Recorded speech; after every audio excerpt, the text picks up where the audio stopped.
Bismillahirrahmanirrahim. Assalamualaikum warahmatullahi wabarakatuh. Apa kabar teman-teman? Semoga teman-teman dalam keadaan sehat walafiat. Nah, teman-teman, hari ini kita akan melanjutkan pembelajaran kita kelas 4 Pendidikan Agama Islam.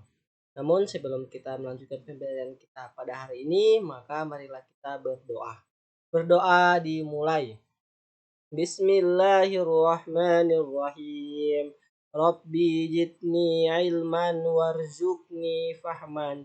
Ya Allah, tambahilah ilmu dan kecerdasanku dan berikanlah aku pemahaman. Amin. Baik teman-teman, kita sudah berdoa. Semoga dengan berdoa kita dimudahkan oleh Allah Subhanahu wa taala dalam belajar dan menuntut ilmu. Amin. Baik teman-teman, kita akan melanjutkan materi kita yang terakhir yakni bab 10 pendidikan agama Islam, yakni kisah keteladanan Wali Songo dengan submateri siapakah Wali Allah itu, dan yang kedua kisah teladan Wali Songo. Baik, kita masuk pada materi. Nah, teman-teman, materi yang pertama, siapakah Wali Allah itu? Nah, di sini dijelaskan dalam Al-Quran menjelaskan bahwa wali Allah adalah orang yang beriman dan bertakwa. Dia melakukan hal-hal yang wajib. Para wali Allah itu senantiasa melakukan hal-hal yang sunnah serta menjauhi hal-hal yang makruh. Jadi wali Allah itu orang yang beriman dan bertakwa. Ia rajin atau selalu mengerjakan hal-hal yang diwajibkan Allah dan melakukan hal-hal yang sunnah serta menjauhi hal-hal yang makruh. Nah, sini Allah Subhanahu wa taala berfirman, A'udzu billahi minasyaitonir rajim. Bismillahirrahmanirrahim.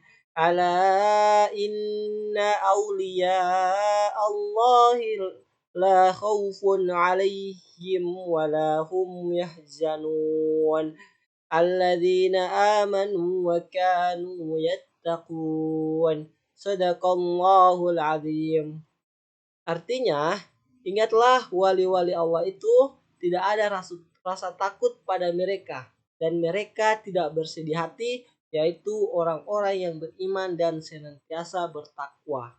Nah, Quran surah Yunus ayat 62 dan 63. Jadi dalam Al-Quran itu khusus dalam Quran surah Yunus ayat 62 dan 63 menjelaskan wali Allah itu adalah orang yang beriman dan bertakwa.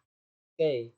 Baik, kita lanjut. Nah, sini keutamaan seorang wali. Nah, yang pertama dia memiliki keimanan. Nah, pertama keimanan wali Allah, yaitu keimanan yang dimiliki wali Allah itu tidak dicampuri oleh kesyirikan.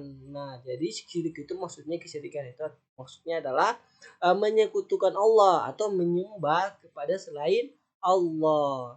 Nah, ini mereka tidak mengakui kekuatan lain, misalnya batu, keris, tombak, senafan dan lain-lain yang merupakan perbuatan syirik. Jadi para wali Allah itu imannya itu tebal, mereka tidak mengakui ada kekuatan lain yang ada, misalnya ada pada keris atau pada jimat-jimat yang lain gitu. Makanya di sini keutamaan seorang wali yang pertama itu adalah keimanannya.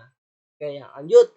Yang kedua, yakni ketakwaan wali Allah. Ketakwaan wali Allah ini sini dijelaskan bahwa seorang wali itu, keimanan para wali itu tidak sekedar pengakuan, nah tetapi keimanan mereka itu menghasilkan ketakwaan. Jadi orang bukan para wali itu bukan hanya percaya saja, tetapi mereka saat mereka percaya maka mereka melakukan perintah Allah dan menjauhi larangan Allah.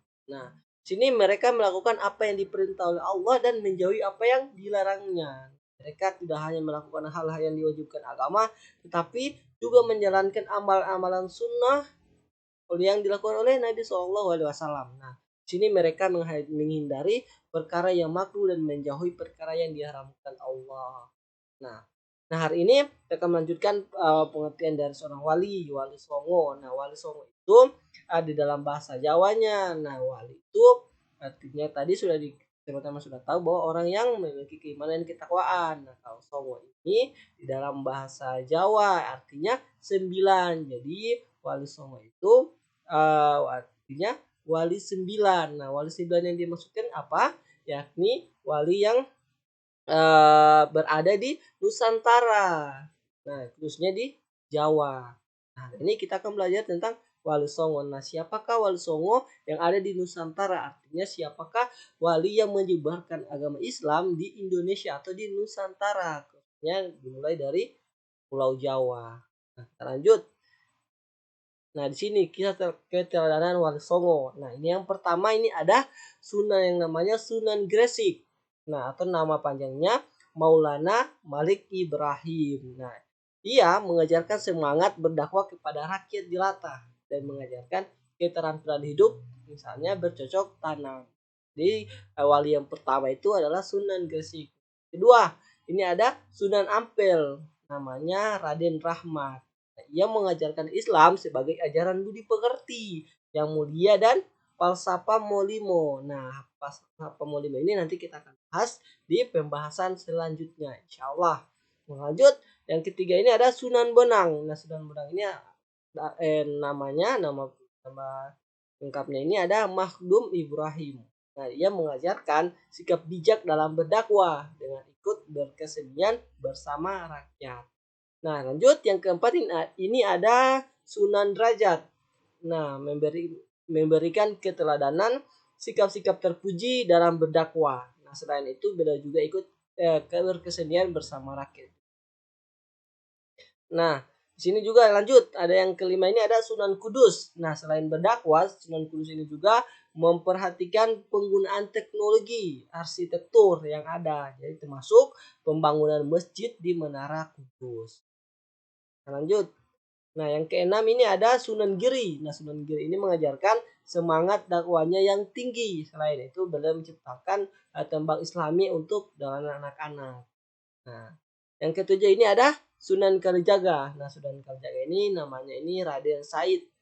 Nama lengkapnya ini adalah Raden Said. Nah, berdakwah menggunakan kesenian dan kebudayaan rakyat setempat, yaitu melalui wayang kulit dan tembak tutur. Jadi Sunan Kalijaga ini berdakwah dengan menggunakan kesenian dan kebudayaan. Pada waktu itu yang digunakan adalah wayang kulit. Jadi ia berdakwah dengan melalui wayang kulit. Nah, lanjut yang ke-8 ini ada Sunan Muria atau namanya Raden Umar Said. Ia juga menggunakan kesenian gamelan dan wayang sebagai sarana untuk dakwah. Nah, yang terakhir ini ada Sunan Gunung Jati atau namanya Syarif Hidayatullah. Nah, ia berdakwah dengan memberikan keterangan yang baik dalam bekerja. Ia juga sering bermusyawarah dengan orang lain. Nah, mungkin ini sedikit kisah dari 9 wali atau yang dikenal dengan Wali Songo. Nah, depan kita akan lebih belajar lagi atau lebih mengenal lagi siapa-siapa atau bagaimana cara dakwah dari para wali. Gitu ya. Oke, mungkin sekian dari Ustadz. Semoga teman-teman bisa amin. Jadi alhamdulillah sudah selesai pembelajaran kita pada hari ini. Semoga teman-teman dapat mengetahui para wali Allah yang tadi ya. Amin. Oke. Akhiri, billahi taufiq wal hidayah. Wassalamualaikum warahmatullahi wabarakatuh.